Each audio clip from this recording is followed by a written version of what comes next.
I am unfortunately at the stage of my life where I believe I can become a YouTuber again, and I'm about to make it everyone's problem. I'm also deeply hyperfixated on Stranger Things and had the need to make a video essay about how it portrays trauma throughout each of the characters. So I started watching Stranger Things in fall of 2016, and then the second season came out in fall of 2017. Season 3 came out in summer of 2019, and season 4 just came out in summer of 2022. So I really feel like I've grown with these characters, and I feel like I've experienced a lot of sadness and happiness along with these characters. It's really been playing in the background of my own personal journey for 6 years now, which is crazy. And these characters have been with me that whole time. No one specific. In season 4 of the show, a new villain is introduced. His name is Vecna, and he's like a skinned Voldemort who preys on people's trauma. And I would argue every single character in the show, maybe besides the clueless parents, has a shitload of trauma. So today I'm going to be going through every character I could. I couldn't write about all of the characters because not all of them I could substantially write about, but I'm going to be going through 8 characters, only 4 today, 4 in the next part. I'm going to be breaking down their trauma and how it transformed them throughout the show. And I'm going to apologize right now for the awful lighting and any background noise you may hear. I live in an apartment with 5 other people, so I don't have any like professional equipment because this is kind of like my first like real try at being a YouTuber. So hopefully it gets better in the future. But anyway, welcome to Hawkins, and you can't have Hawkins without having trauma. So welcome to Stranger Things, Trauma and Transformation, Part 1.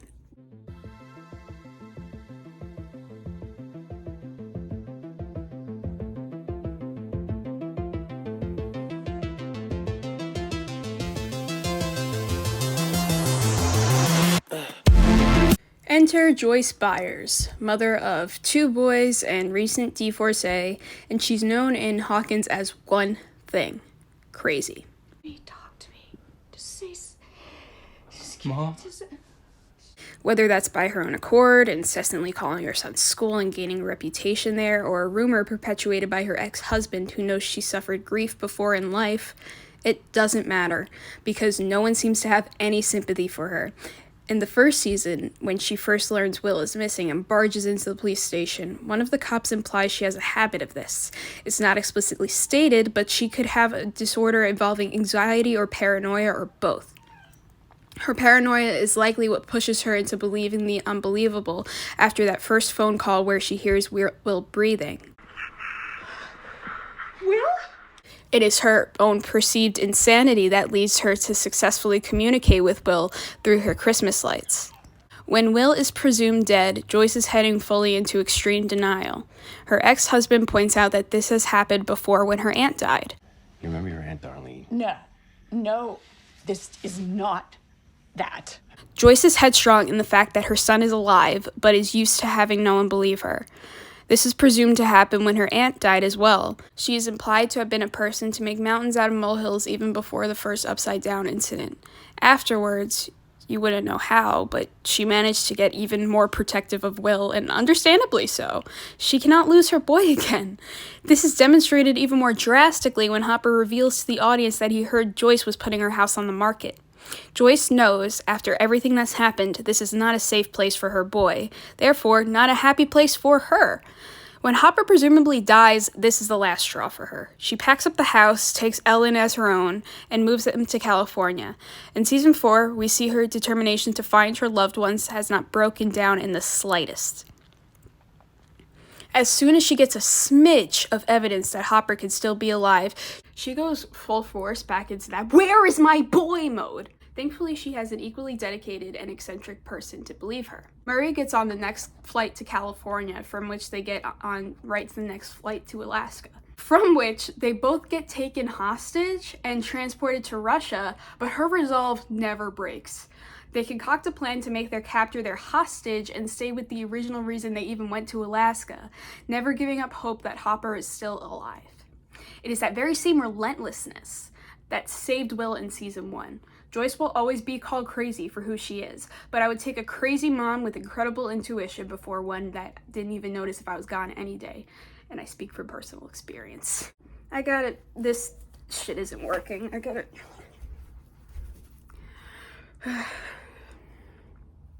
Is that better? Fuck it. In the spirit of season 1 Hopper. Because Hopper is introduced to us as a man without a care.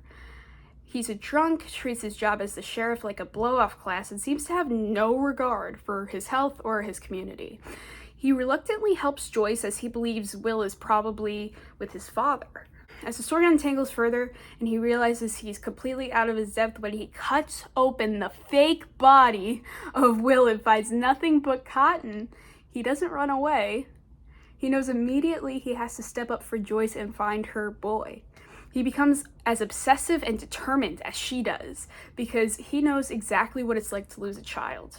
It's revealed that before the events of the show, Hopper had a family, a wife and a daughter named Sarah. Sarah got sick. From what we see, she barely even got out of her toddler stage before she died. This grief attacked his marriage, and his wife left him, which explains why he's so hesitant and keeps swallowing down his feelings for Joyce. And then he moved back to his hometown and just essentially lived to die. He numbs the trauma of that loss until it's awakened again when he meets Elle. He becomes her adoptive father and is extremely overprotective of her. He lost a daughter already and he can't do it again.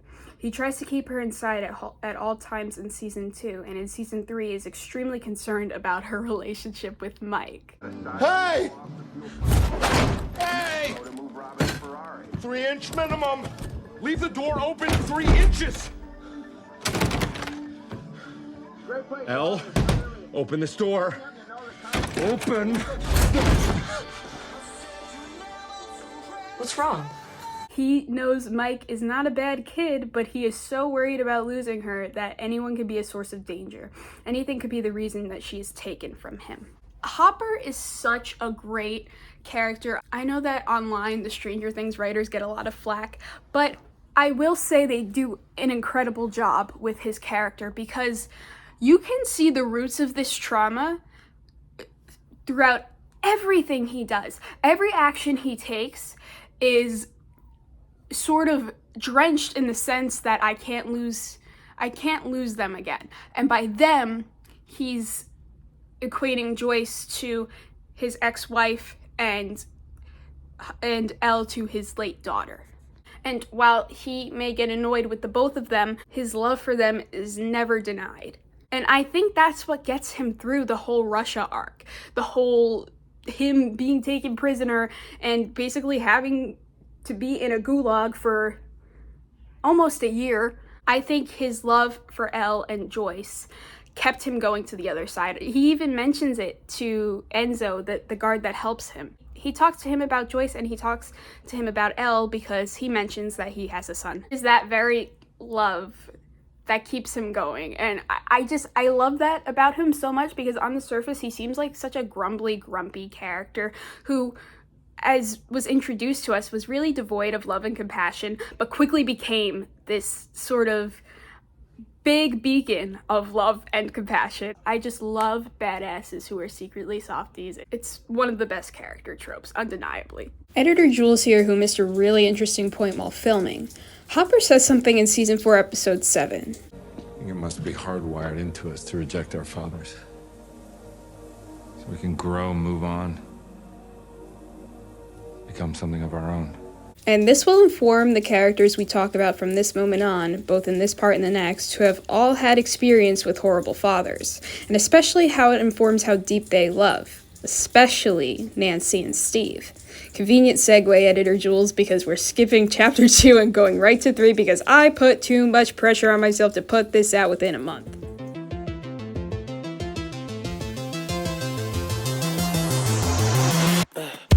We're gonna look at them while they were together and them while they're apart and while they're somewhere in between. So with Nancy, it's presumed she stayed under the protection of the big bad prince in order to be safe from the dangers of social ostracism that she knows her brother suffers from. Not to go off on a tangent, but I often do. You see this with Lucas in season 4 as well.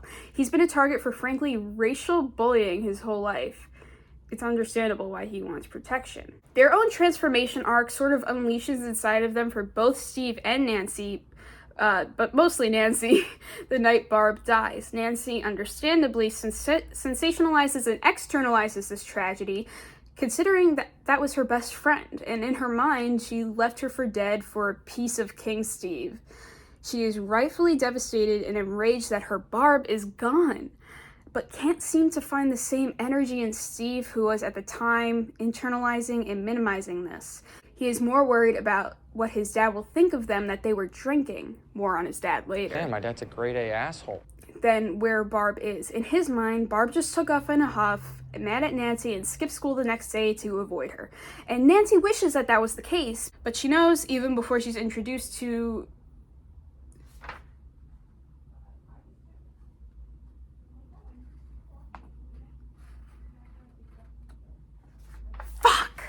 But she knows, even before she's introduced to the monster, that he's sorely mistaken. She needs to get to the bottom of this. She needs to find Barb, and because she failed at finding Barb, a switch was flipped. Everything in her world is, well, bullshit. Trivial social status, high school sweethearts, grades, bullshit. She cleans out her life of the seemingly shiny plastic things faster than expected and replaces them with heavy, substantial ones. But also, because she could never find Barb, she's taken an interest in journalism and is determined to spend the rest of her life uncovering secrets and ripping off band-aids like the hard-ass reporter she was meant to become. It's become a joke that she stays strapped since season 1. Do you know how to use this? What? Can you use this?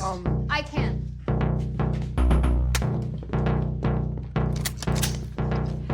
But I think with each passing year, her getting more comfortable with a gun represents her getting more comfortable with herself. Guns are both sensitive and dangerous, can go off at a push of a button. That button for her was that night, and she's never had to reload since. But when she breaks free of her perceived dungeon of caring of what others think, she doesn't know that the big bad prince guarding it will spend the rest of his days training to be a knight in shining armor. And hair. Steve was introduced to us as a villain. He was big, bad, and bitchy. That was a role he fit, one he played well, but wasn't necessarily comfortable in. The clothes they dressed him in must have been so tight he couldn't breathe. The metaphorical crown on his head was so loose, it took one punch to knock it off. He becomes selfish to one of the most selfless characters on the show in a matter of days. In the beginning of season 2, Steve spends a lot of time in denial and fear, as he was the season 1 character introduced to all the monsters the latest. He is frozen. Opposite to Nancy, he put a tight band-aid on the night Barb went missing and the night he saved his girlfriend, who he thought cheated on him with the kid who just kicked his ass from a 7-foot-tall blob horror.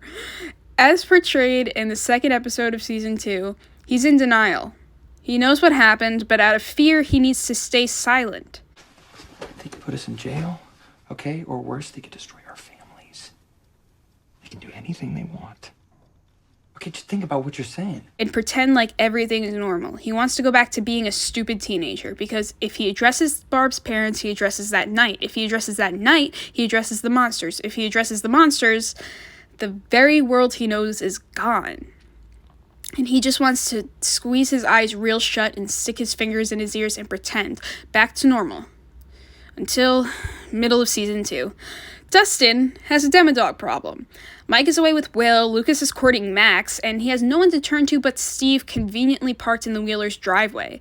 With the way he talks about his dad in a mumbly, peeved-off tone, and how he rarely mentions his mother, it's presumed his parents don't treat him the best. Steve loves hard, and is extremely attached to the people who he loves. He would do anything to keep them safe with him. He's not the biggest fan of separation. Presumably, he gets all of this from his parents, who couldn't give less of a shit about him.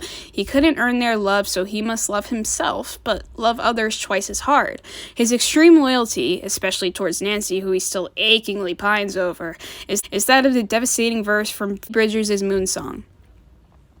You couldn't have stuck your tongue down the throat of somebody who loves you more, so I will wait for the next time that you want me, like a dog with a bird at your door.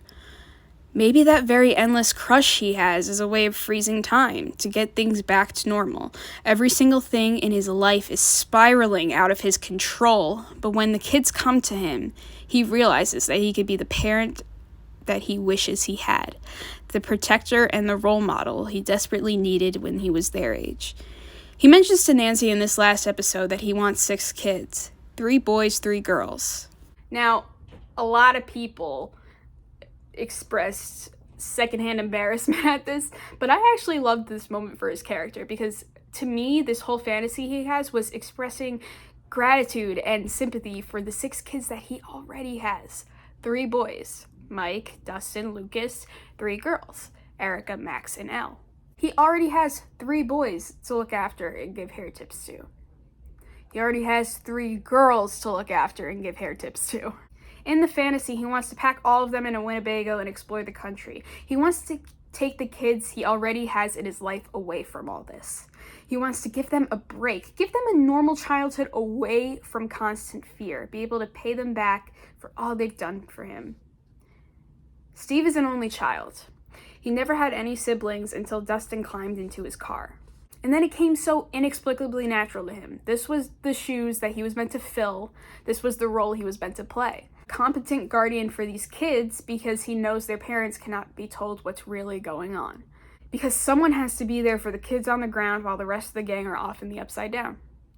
He really became the hero of his own story. The unexpected underdog in all of ours. Maybe he realized he's turning into his dad and decided to do the exact opposite, to cherish kids, to look out for them, to listen to them, to be a hero for them, a protector, to get shitty jobs and meet some real people his age, to be free from the life that was carved out for him. Steve escaped a dungeon of his own too, he just didn't realize he could until he did. He has been put through the ringer, beaten and bloody, tortured and strangled, and all of that just makes him even braver by the year. You could call him the babysitter. Always the babysitter. Always the goddamn babysitter. I like to think he's a fearless knight with a new right hand at his side to keep him humble, leading a battalion of kids who, under his command, are just as stupid as they are smart, as reckless as they are brave, armed with wrist rockets, war bats, cattle prodders, and a superhero herself. Interdimensional monsters don't stand a chance against our king. Speaking of his right-hand woman, we only have 2 seasons of content for Robin, but I'd be remiss if I didn't talk about her as she is the most Jules-coded character in this show. My boobs hurt and... She comes out at the end of season 3 as a lesbian, and like Will, it must be traumatizing enough to have to police your own identity in a small town in the Reagan era, not being able to be who you are freely. Now, couple that with 2 close brushes with death, one at the hands of Russian soldiers who drugged you and tortured the only person in this town you could trust, soldiers who you didn't even know were hiding at the mall you work at. The other just a mere hours later, an interdimensional monster you found out existed minutes ago. In the beginning of season 4, it seems like these experiences have given Robin a new lease on life.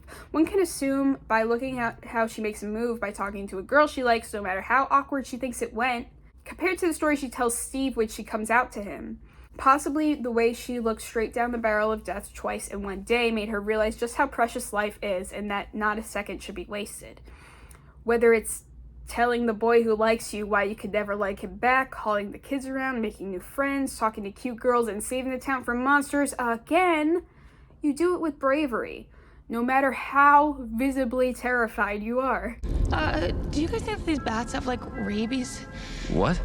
It's just that rabies are, like, my #1 greatest fear, and I think we should probably get you to a doctor, like, really soon, because once the symptoms set in, it's too late. You're already, like, dead. You could be scared and brave at the same time, and Robin's character captures that very ethos beautifully. Now, these are the 4.5 I'm going to cover, and this part, I'm sorry it's so short. The next one is probably going to be longer.